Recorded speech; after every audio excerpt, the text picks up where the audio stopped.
Welcome to Burlap Teachers. Enjoy the video. You start by verifying prerequisites.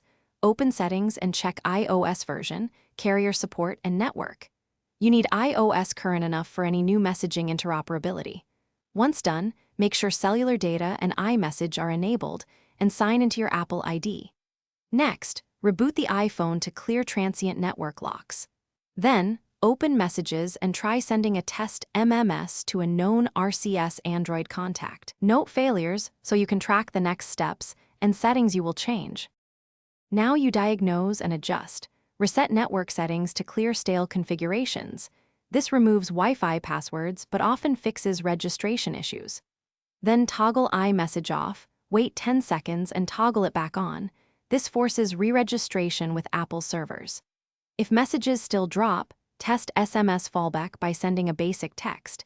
If SMS works but RCS doesn't, inspect carrier provisioning and APN values. You may need to contact the carrier to confirm RCS is provisioned to your phone number and device. Finish by reinstalling any carrier profile or using the carrier's app to refresh messaging services. This often resolves handshake failures. If issues persist, back up to iCloud and consider a factory reset as a last resort because that clears deep configuration problems. Make sure to document exact error messages and timestamps. When you contact carrier support or Apple, give them this evidence and the steps you already tried.